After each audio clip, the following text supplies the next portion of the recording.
আসসালামু আলাইকুম। বাংলাদেশ জাতীয়তাবাদী বিএনপির ভারপ্রাপ্ত চেয়ারম্যান তারেক রহমান এখনও তিনি লন্ডনে অবস্থান করছেন। তিনি কেন বাংলাদেশে ফিরছেন না, এ নিয়ে কিন্তু নানা প্রশ্ন রয়েছে, নানান গুঞ্জন রয়েছে। কেউ কেউ বলছেন তারেক রহমান মুচলেকা দিয়ে বাংলাদেশ ত্যাগ করেছিলেন, এই কারণে তিনি এখনো আসছেন না। অন্যদিকে বিএনপির পক্ষ থেকে বলা হচ্ছে, জানানো হয়েছিল যে তার নিরাপত্তার ঝুঁকি রয়েছে এবং বাংলাদেশে যদি নির্বাচনের প্রেক্ষাপট তৈরি হয় তখনই তিনি বাংলাদেশে ফিরে আসবেন। এই নিয়ে নানান প্রশ্ন, নানান গুঞ্জন।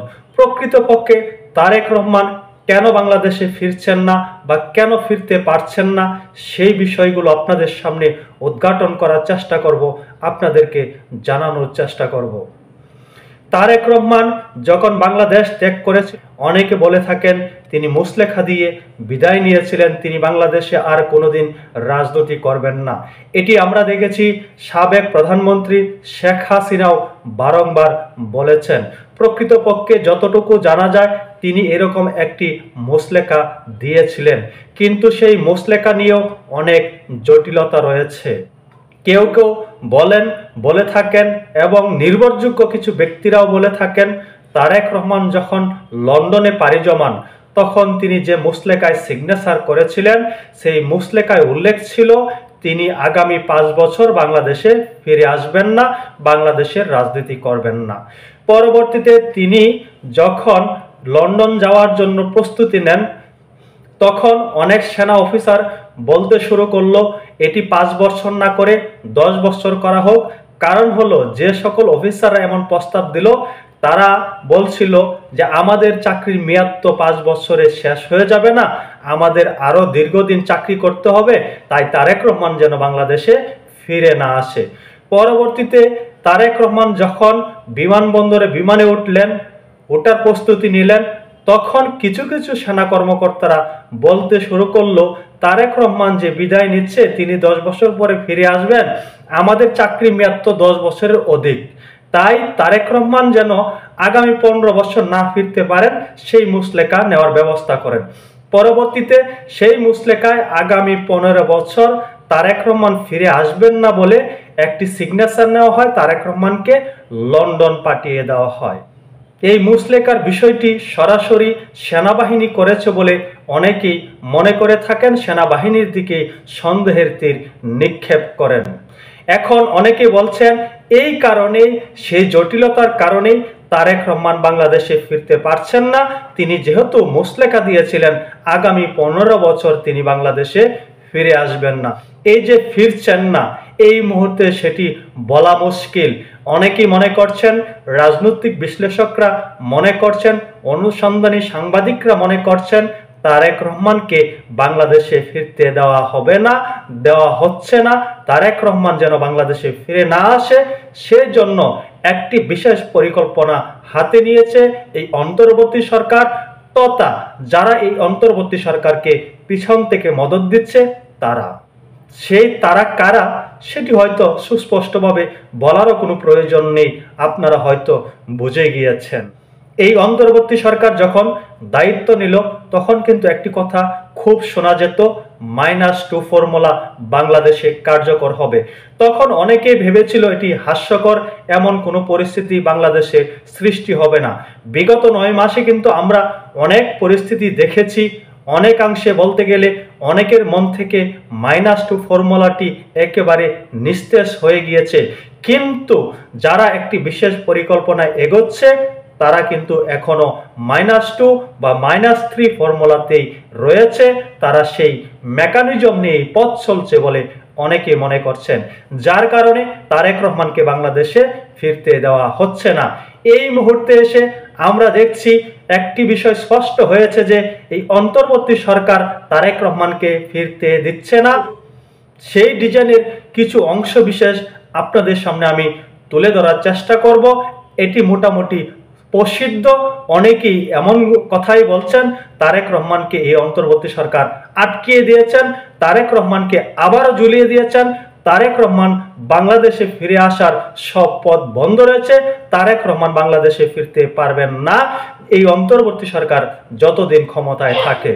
অর্থাৎ যদি এই অন্তর্বর্তী সরকার নির্বাচনের ব্যবস্থাও করে, তবু তারেক রহমান যেন নিজে বাংলাদেশে না আসতে পারেন, তারই একটি পরিকল্পনা বাস্তবায়ন করতে চাচ্ছে এই অন্তর্বর্তী সরকার। সেই পরিকল্পনার অংশবিশেষ একটি নাটক আমরা দেখতে পেয়েছি। এই বিষয়টিকে নাটক হিসাবেই অনেকে মনে করছেন, অনেকে উল্লেখ করছেন, সেটি হলো সুব্রত বাইনকে নিয়ে। আমরা দেখেছি সুব্রত বাইনকে গ্রেপ্তারের পরে একটি প্রতিবেদন আমাদের সামনে হাজির করা হলো যে সুব্রত বাইনকে বিগত সরকার হায়ার করেছিল লন্ডনে গিয়ে তারেক রহমানকে হত্যা করার জন্য। এটিকে অনেকে বলছেন একটি সস্তা স্ক্রিপ্ট, এটি অন্তর্বর্তী সরকার একটি নতুন নাটক সাজিয়েছে, এটি সাধারণ মানুষকে খাওয়ানোর চেষ্টা করছে। এই প্রতিবেদনে বলা হচ্ছে সুব্রত বাইনকে লন্ডনে বড় টার্গেট দিয়েছিলেন আসাদুজ্জামান জিয়র রহমান। 2023 সালে ফেব্রুয়ারি মাসে কলকাতা এসটিএফ সুব্রতকে প্রেসিডেন্সি জেল থেকে বিশেষ ব্যবস্থা বাংলাদেশের সিলেটের জৈন্তাপুর সীমান্ত দিয়ে র্যাবের কাছে হস্তান্তর করে।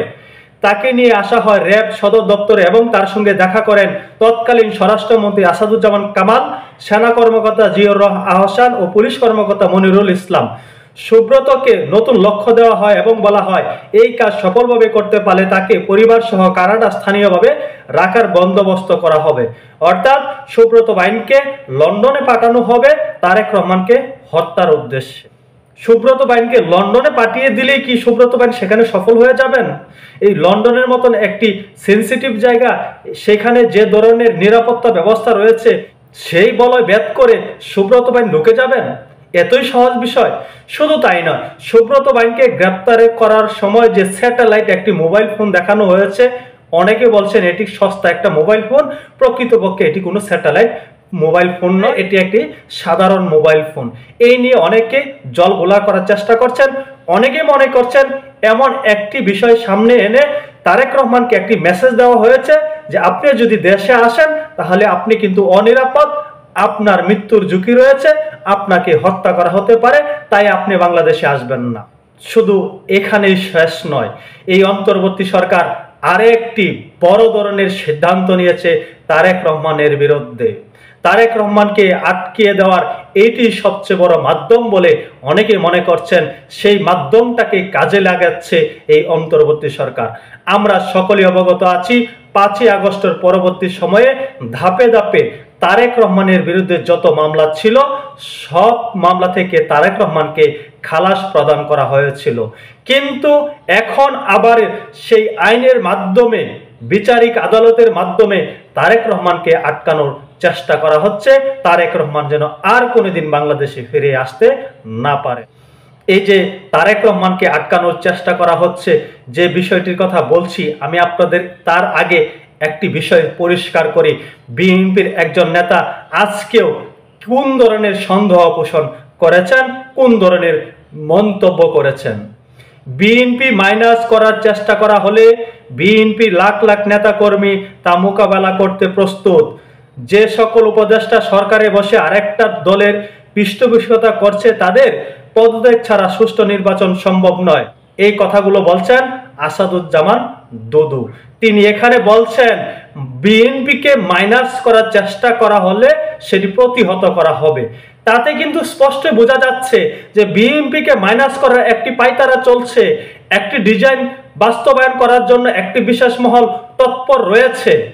এইবার আসি সেই বিশেষ কৌশল নিয়ে, যে কৌশল দিয়ে তারেক রহমানের দেশে আসা ঠেকিয়ে দেওয়া হচ্ছে, তারেক রহমানের দেশে আসার সকল পথ বন্ধ করে দেওয়া হচ্ছে। সেটি হলো 21শে আগস্ট গ্রেনেড হত্যা মামলা। আমরা জানি সেই হত্যা মামলা থেকেও তারেক রহমানকে খালাস দেওয়া হয়েছে। এখন সেই মামলাকে আবারও ফুলিয়ে ফুসিয়ে সামনে আনার চেষ্টা করছে এই অন্তর্বর্তী সরকার। এতে অনেকে মনে করছেন আমাদের বিচারিক ব্যবস্থা এখন পর্যন্ত স্বাধীন হতে পারে নাই। বিচারিক ব্যবস্থাতে যে দল সরকার থাকে, যে সরকার থাকে তারাই হস্তক্ষেপ করে থাকে। 21শে আগস্ট গ্রেনেড মামলা তারেক রহমান সহ আসামিদের খালাসের রায়ের বিরুদ্ধে আপিলের অনুমতি পেল রাষ্ট্রপক্ষ। 21শে আগস্ট গ্রেনেড হামলার মামলায় হত্যা ও বিস্ফোরক মামলা। বিএনপির ভারপ্রাপ্ত চেয়ারম্যান তারেক রহমান সহ আসামিদের খালাসের রায়ের বিরুদ্ধে আপিল করার অনুমতি পেয়েছে রাষ্ট্রপক্ষ। হাইকোর্টের রায়ের বিরুদ্ধে রাষ্ট্রপক্ষের করা পৃথক লিভ টু আপিল মঞ্জুর করেছে আপিল বিভাগ। প্রধান বিচারপতি সৈয়দ রেফাত আহমেদের নেতৃত্বাধীন 6 সদস্যের আপিল বিভাগ আজ রোববার এই আদেশ দেন। হাইকোর্টের রায়ের বিরুদ্ধে করা লিভ টু আপিলের উপর গত 15 মে শুনানি শুরু হয়। এরপর 28 মে ও আজ রোববার শুনানি নিয়ে লিভ মঞ্জুর করে আদেশ দেওয়া হয়। তারেক রহমানকে আটকানোর জন্যই এই অন্তর্বর্তী সরকার একটি কৌশল অবলম্বন করেছে। অনেকে মনে করছেন তারেক রহমান তথা বিএনপির পক্ষ থেকে অন্তর্বর্তী সরকারকে ব্যাপকভাবে চাপ প্রয়োগ করা হচ্ছে যেন ডিসেম্বরের মধ্যে জাতীয় নির্বাচনের ব্যবস্থা করে, কিন্তু অন্তর্বর্তী সরকার নাছুরবান্দা, তারা ডিসেম্বরের মধ্যে নির্বাচনের ব্যবস্থা করবে না বলে পণ করে বসে আছেন। তাই তারেক রহমান এবং বিএনপিকে আটকানোর জন্য এখন একটি সুকৌশল অবলম্বন করছেন, একটি বিশেষ কৌশল অবলম্বন করছে এই অন্তর্বর্তী সরকারের পক্ষ থেকে। তারা তারেক রহমানকে 21 গ্রেনেড হত্যা মামলা দিয়ে আটকিয়ে দিয়েছে। এতে সুস্পষ্ট বোঝা যাচ্ছে তারেক রহমান ফিরতে চাইলেও তাকে ফিরতে দেওয়া হবে না। -2 ফর্মুলা বাংলাদেশে হয়তো বাস্তবায়ন হয়ে যাবে। এই যে তারেক রহমানকে যেভাবে আটকানোর কৌশল অবলম্বন করছে এই অন্তর্বর্তী সরকার, তাতেই প্রমাণিত হয় এই অন্তর্বর্তী সরকার বিশেষ ডিজাইন বাস্তবায়ন করতে চাচ্ছে, হয়তো মাইনাস বিএনপি হতে যাচ্ছে। এই মুহূর্তে কিন্তু মাইনাস রয়েছে আওয়ামী লীগ এবং জাতীয় পার্টিকেও মাইনাস করার একটি তৎপরতা আমরা দেখতে পাচ্ছি। সকলে ভালো থাকবেন। আল্লাহ হাফেজ।